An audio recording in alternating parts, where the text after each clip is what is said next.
जय माता दी। आज हम बात कर रहे हैं राहु की।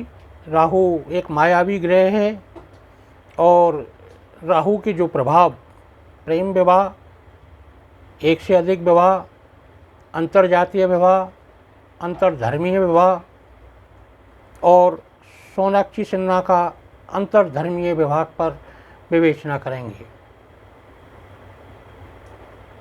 राहु और शुक्र ये दो ग्रह ऐसे हैं जो हमें सांसारिक सुख प्रदान करते हैं। राहु अप्रत्याशित और अचानक धन देने वाला ग्रह है। यह एक ही रात में बहुत कुछ बदल देता है। लॉटरी का लगना, सट्टा या शेयर मार्केट, मतलब अप्रत्याशित धन की प्राप्ति और अचानक। इसका प्रेम विवाह, अंतर्जातीय विवाह, अंतर्धर्मीय विवाह में एक विशेष रोल अदा होता है। प्रेम विवाह के लिए मुख्य रूप से जो आकर्षण पैदा होता है वो चंद्र की वजह से होता है और यह स्थिति को आगे बढ़ाने का काम मंगल करता है।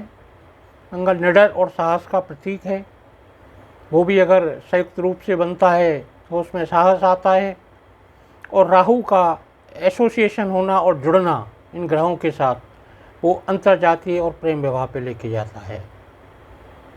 प्रेम विवाह के लिए मुख्य रूप से 3 भाव हैं: लगन भाव, पंचम भाव और सप्तम भाव।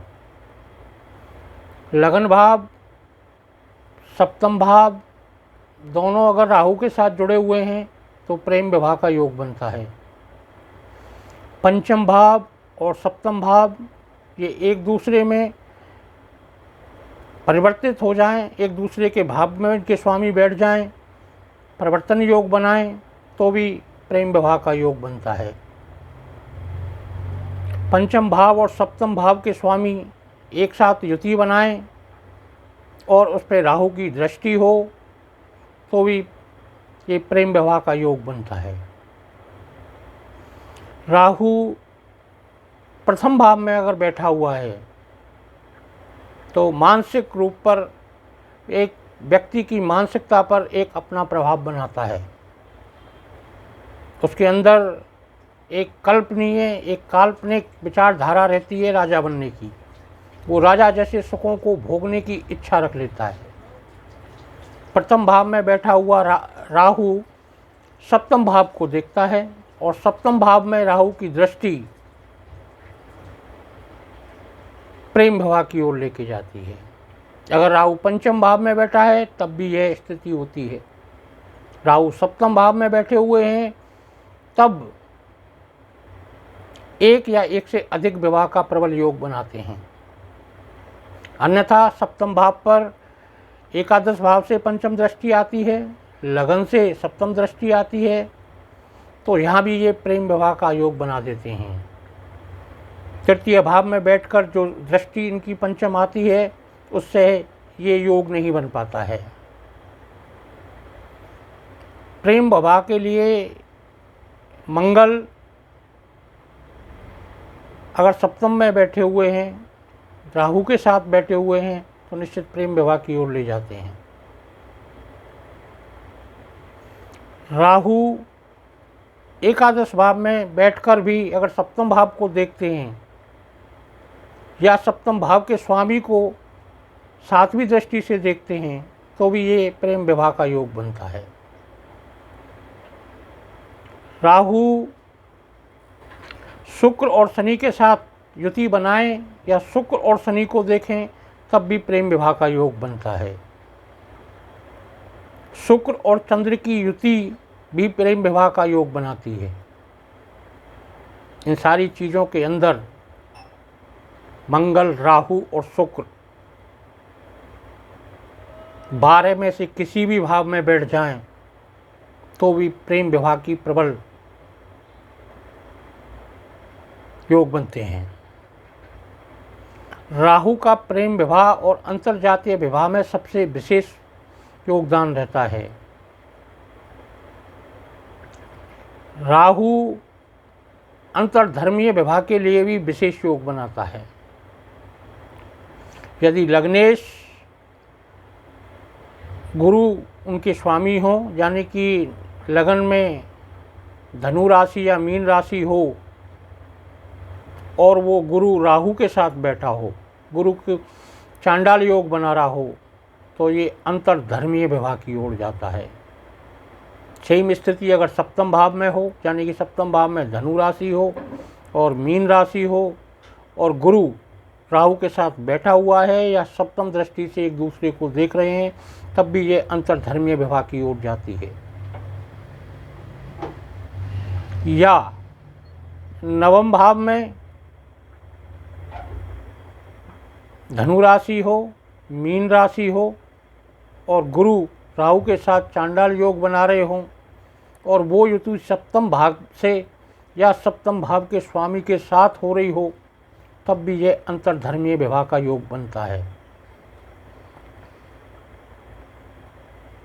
सोनाक्षी सिन्हा की शादी अंतर्धर्मीय विवाह हुआ, उस कुंडली में धनु राशि का लगन है, लग्नेश गुरु राहु के साथ चतुर्थ भाव में बैठे हुए हैं, चंद्रमा उनका अष्टम भाव में बैठा हुआ है, सप्तम भाव के स्वामी बुध के साथ मंगल बैठा हुआ है, पंचम भाव में शुक्र मेष राशि में बैठे हुए हैं, छठे भाव में सूर्य बैठे हुए हैं, दूसरे भाव में शनि बैठे हैं। इस कुंडली में जो शुरुआत होती है वो चंद्र से होती है। चंद्र अष्टम में बैठे हैं, हालांकि वो कर्क राशि में हैं, जल राशि में और अष्टम भाव में बैठे हैं। आपकी निर्णय, आपका आकर्षण एक तरफ खींचने का काम करते हैं, एक लगाव पैदा कर देता है ये चंद्र। चंद्र के बाद जब मंगल की स्थिति आती है, मंगल सप्तम भाव में और सप्तम भाव के स्वामी के साथ बैठे हुए हैं। मंगल एक ऐसा ग्रह है, अगर सूर्य के साथ बैठ जाए तो सूर्य पर भी अपनी छाप छोड़ देता है। सप्तम भाव में बुध और मंगल बैठकर अपने लगन भाव को देख रहे हैं, जो निडरता का प्रतीक है, साहसी बना देता है, निडर बना देता है।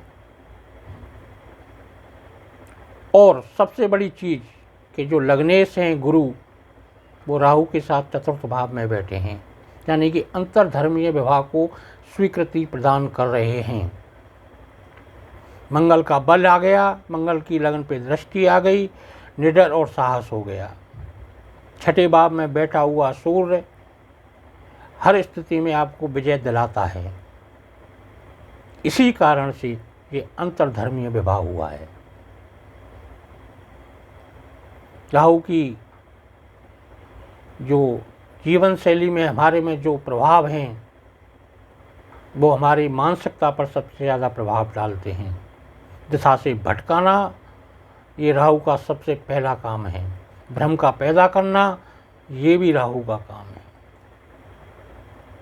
और अंतर्धर्मीय और अंतर्जातीय विवाह के लिए गुरु का कमज़ोर होना मुख्य चीज़ होती है। जब गुरु कमज़ोर हो जाते हैं तो घर की परंपरा, संस्कृति और संस्कार का विद्रोह होता है और उस स्थिति में जातक इस अंतर्जातीय और अंतर्धर्मीय विवाह की ओर बढ़ता है। जीवन की बहुत सारी चीज़ें ऐसी हैं जिनको राहु प्रत्यक्ष या अप्रत्यक्ष रूप से प्रभावित करते हैं। प्रेम विवाह के बाद विवाह का चलना ये गुरु और शुक्र पर आधारित होता है। सप्तम भाव में बैठा हुआ मंगल वियोग कराता है और इस वियोग को अगर रोकने की सामर्थ्य है तो वो गुरु और शुक्र के अंदर है। गुरु और शुक्र अच्छी स्थिति में बैठे हुए हैं तो आपका प्रेम विवाह सफल होगा, अन्यथा विफल होगा।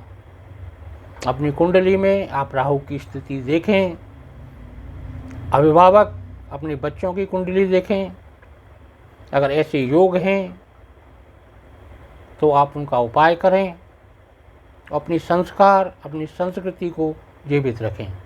जय माता दी।